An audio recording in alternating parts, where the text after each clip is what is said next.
Hello friends, my name is Robin and you're watching Robin Mehta YouTube channel, a channel dedicated to SEO, digital marketing and social media marketing. Let's start this week's SEO news. सबसे पहले बात करते हैं Google search console के एक नए experiment के बारे में, जिसमें अब आप अपनी वेबसाइट और सोशल मीडिया की गूगल सर्च परफॉर्मेंस एक ही जगह पर देख सकते हैं।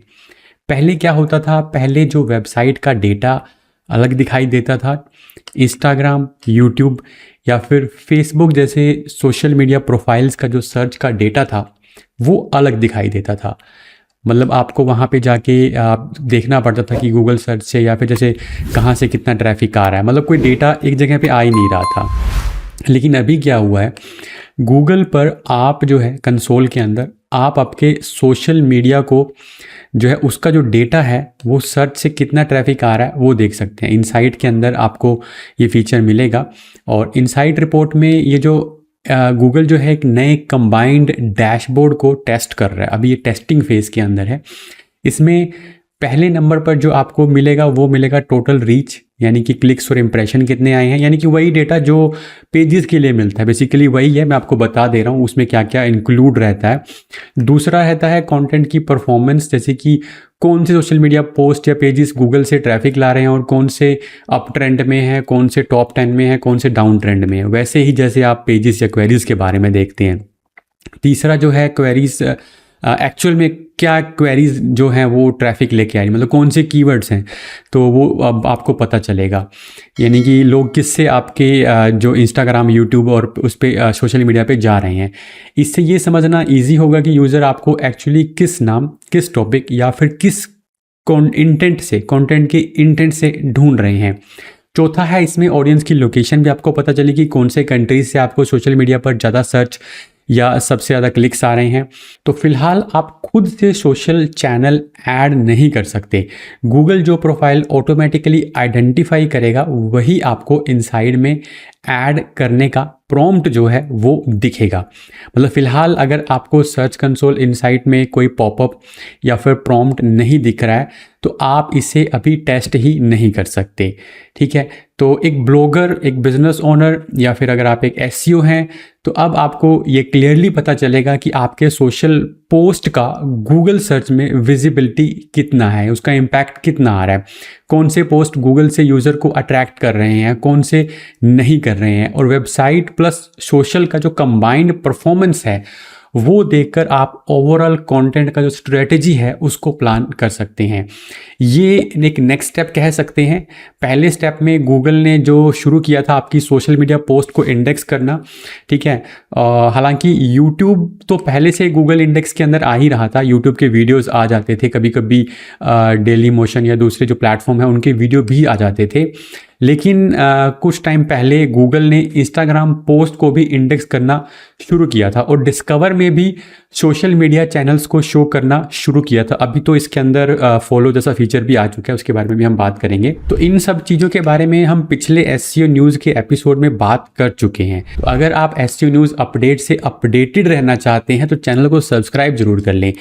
और जीएससी के बारे में एक छोटा सा अपडेट और है, वो ये है कि परफॉर्मेंस रिपोर्ट में जो डेटा पहले डेली बेसिस पर दिखता था, मतलब कितने क्या परफॉर्मेंस जा रहा है, वो अब मंथली और वीकली बेसिस पर भी आपको दिखाई देगा। इसके बाद एक और चीज़ मैं आपको बता दूं, कई बार कुछ लोगों का इंटरेस्ट किसी पर्टिकुलर न्यूज़ में होता है तो आप चैप्टर्स इसके अंदर ऐड किए होंगे, आप पर्टिकुलर चैप्टर पे क्लिक करके वो पर्टिकुलर न्यूज़ जो है वो देख सकते हैं।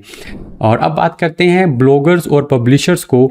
एआई मोड और एआई ओवरव्यूज़ ने जितना नुकसान पहुंचाया है उतना शायद ही किसी ने पहुंचाया होगा। लोगों के सालों पुराने ब्लॉग्स, एफिलिएट इनकम और एड इनकम सब बंद हो गई है। पर गूगल के सामने भी कई सारे चैलेंजेस थे। सालों तक जिस गूगल को कोई चैलेंज नहीं कर पाया था, चैट जीपीटी के आने के बाद उसके बहुत से चैलेंजर सामने आ गए थे। चैट जीपीटी तो था ही, उस तरह के बहुत से चैलेंजर सामने आ गए थे। ऐसे में गूगल ने पहले चैट जीपीटी और दूसरे टूल से फाइट करना ज़्यादा बेहतर समझा और अब गूगल पब्लिशर्स और ब्लॉगर्स के लिए भी बहुत कुछ सोच रहा है। और मैं ऐसा इसलिए कह रहा हूँ क्योंकि गूगल ने बहुत से अपडेट्स किए हैं जो ब्लॉगर पब्लिशर्स के काम आ सकते हैं। हालांकि शुरू में बड़े पब्लिशर्स को ही फ़ायदा होगा, लेकिन बाद में ये फ़ायदा छोटे पब्लिशर्स को भी मिल सकता है। तो सबसे पहला जो अपडेट है वो है प्रेफर्ड सोर्सेज का। इससे हालांकि सभी को फ़ायदा हो सकता है। तो अब जो है यूज़र गूगल सर्च में अपने फेवरेट न्यूज़ वेबसाइट्स, ब्लॉग या क्रिएटर को चूज कर सकता है, और जब कोई इस फीचर को ऑन करता है तो उन सोर्सेज की स्टोरीज उनके टॉप स्टोरीज में ज़्यादा देखने लगती हैं। गूगल कह रहा है कि इस फीचर का ग्लोबल और रोल आउट जो है वो शुरू हो चुका है। पहले ये लिमिटेड था, अब इंग्लिश यूजर्स के लिए वर्ल्ड वाइड आ रहा है। अब नेक्स्ट ईयर सब लैंग्वेजेस में ये आ जाएगा। और इंटरेस्टिंग बात ये है कि जिन्होंने प्रेफर्ड सोर्सेज सेट किया उनका क्लिक थ्रू ऑलमोस्ट जो है वो डबल हो गया। इससे अब यूजर्स को अगर कोई भी क्रिएटर पसंद है तो उसे वो as a preferred source choose कर सकते हैं। यानी जो यूजर्स हैं वो छोटे और बड़े का जो भेद है उसको खत्म कर सकते हैं। दूसरा अपग्रेड है सब्सक्रिप्शन।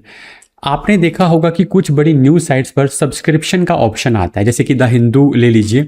तो मतलब पैसे देकर आप सब्सक्रिप्शन ले सकते हैं। तो अगर आप किसी न्यूज़ वेबसाइट को सब्सक्राइब किए हुए हो तो गूगल उनके लिंक्स को अलग कैरोसेल में हाईलाइट करेगा। मतलब पेड यूजर्स को उनके सब्सक्राइब्ड सोर्सेज का कंटेंट जल्दी मिल जाएगा। ये फीचर सबसे पहले जेमिनी ऐप में आएगा और बाद में एआई मोड के अंदर आएगा। नेक्स्ट है AI improvements. Google AI mode के अंदर जो लिंक दिखाता है उनको पूरी तरह रीडिज़ाइन कर दिया गया है।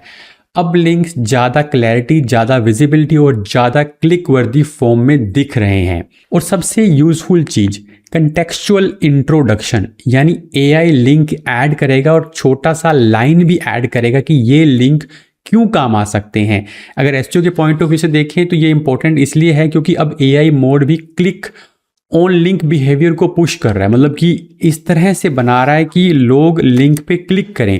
और एक अपडेट जो क्रिएटर के लिए काफ़ी बड़ा है, गूगल एक AI era partnership program pilot कर रहा है। The Guardian, Times of India, Washington Post, El Pais जैसे 3000 पब्लिशर्स इसमें शामिल हो चुके हैं। इसका गोल ये है कि एआई से ऑडियंस एंगेजमेंट कैसे बढ़ सकती है, इस पर एक्सपेरिमेंट किए जाएं। एआई पावर्ड आर्टिकल ओवरव्यूज और ऑडियो ब्रीफिंग टेस्ट किए जा रहे हैं और क्लियर एट्रीब्यूशन के साथ टेस्ट किए जा रहे हैं। मतलब प्रॉपर लिंक होगा जिसको क्लिक करके आर्टिकल पर लोग जा सकेंगे। तो इसको अगर सिंपल समझा जाए, इसका इम्पैक्ट देखा जाए, तो आप अगर एक वेबसाइट या पब्लिशर हो तो आने वाले टाइम में एआई मोड से ट्रैफिक का फ्लो जो है वो इम्प्रूव हो सकता है, क्योंकि गूगल एक्टिवली लिंक्स को हाईलाइट कर रहा है। तो पीछे जो मैंने बताया कि एक तरह से अलग से बताएगा कि ये बेसिकली ये लिंक्स क्यों पावरफुल हैं, एक तो वो हो गया। और दूसरा ये जो पार्टनरशिप वाला जो सिस्टम है, इससे भी बड़े छोटे पब्लिशर्स को फ़ायदा होगा आने वाले टाइम में। इसके बाद बात करते हैं लोकल एसईओ की। लोकल बिजनेसेस और लोकल एसईओज के लिए गूगल बिजनेस प्रोफाइल से रिलेटेड एक बड़ी अपडेट लेकर आया है, जिससे आपकी प्रोफाइल पर रिव्यूज़ का जो नंबर है वो बढ़ सकता है। गूगल ने अब ये अलाउ कर दिया है कि यूज़र्स अपना रियल नेम यूज़ किए बिना एक सीडोनेम, यानी कि एक निक नेम या फिर एक डमी नेम के साथ जो है वो रिव्यूज़ दे सकते हैं। तो अब लोग गूगल मैप और सर्च पर अपना कस्टम डिस्प्ले नेम रख सकते हैं और उस नेम से रिव्यू कर सकते हैं। उनका असली गूगल अकाउंट वाला जो नाम है, जैसे आप ईमेल आईडी जब बनाते हैं तो वहाँ पर जो नाम रहता है वो पब्लिक नहीं होगा। ये चेंज जो है वो नवंबर 2025 से ग्लोबल रोल आउट हो रहा है। अब इसका फ़ायदा और नुकसान दोनों हैं। पहले फ़ायदे के बारे में बात करते हैं। तो बहुत सारे यूज़र्स स्पेशली लीगल, मेडिकल या सेंसिटिव सर्विस वाली कैटेगरीज में रिव्यू देने से इसलिए डरते हैं क्योंकि उनका रियल नेम सबको दिखता है। प्राइवेसी का कंसर्न होता है जो एक बड़ा बैरियर रहता है, और यही कारण होता है कि वो लोग रिव्यूज़ ही नहीं देते। अब सीडोनेम के साथ रिव्यू वो आसानी से दे पाएंगे क्योंकि उनको एक डमी नेम मिल जाएगा। तो चांसेस है कि रिव्यू का काउंट बढ़े, और जो लोग पहले हेजिटेशन के चलते रिव्यू नहीं देते थे वो आसानी से रिव्यू दे पाएंगे। लेकिन इसका एक नेगेटिव इम्पैक्ट भी हो सकता है, वो ये कि बिना पहचान का मतलब है स्पैम बढ़ सकता है। रियलिटी ये है कि स्पैमर तो पहले ही स्यूडोनेम्स वाले अकाउंट से रिव्यू डालते रहते थे, इसीलिए गूगल का रियल नेम हाइड करने का फीचर उनके बिहेवियर को ज़्यादा बदलने वाला जो है नहीं है। प्लस गूगल के पास इंटरनल लेवल पर हर रिव्यू का कंप्लीट हिस्ट्री होता है, तो उनके लिए स्पैम पकड़ना उतना ही टफ या इजी रहेगा जितना पहले था। यानी कि इस अपडेट से कुछ उन वो जो स्पैम रिव्यू देने वाले हैं उनके बिहेवियर पे या उनको पकड़ने में कोई फ़ायदा नहीं होने वाला है। लेकिन स्टडीज़ ये कहती हैं कि जब लोग एनोनिमस फील करते हैं तो उनके रिव्यूज़ थोड़े ज़्यादा ऑनेस्ट या फिर कभी कभी थोड़े ज़्यादा हार्श हो सकते हैं। मतलब वो अपने दिल की भड़ास भी निकाल सकते हैं और ऑनेस्टी के साथ रिव्यू भी दे सकते हैं। ये गुड या बैड दोनों हो सकते हैं, आपकी सर्विस की क्वालिटी पे डिपेंड करेगा। आपने अगर अच्छी सर्विस दी है तो वो अच्छा रिव्यूज़ दे सकते हैं, अगर सर्विस ख़राब दी है तो वो ख़राब रिव्यूज़ भी दे सकते हैं। तो जब भी कस्टमर से रिव्यू मांगें तो उन्हें बता दें कि गूगल अब सीडोनेम अलाउ करता है, चाहे तो आप अपना डिस्प्ले नेम बदल कर भी रिव्यू दे सकते हैं। इतना ही काफ़ी होगा उन्हें इंक्रीज़ करने के लिए कि वो आपको रिव्यू दे दें। और इसके बाद आपने रिव्यूज़ का बैकअप जो है वो टाइम टाइम पर एक्सपोर्ट करते रहें, क्योंकि नाम बदलने की वजह से मान लीजिए पुराने रिप्लाई में आपने कुछ उसका नाम दे दिया और बाद में उस बंदे ने नाम चेंज कर लिया तो फिर वो थोड़ा सा अलग हो जाता है, ठीक है।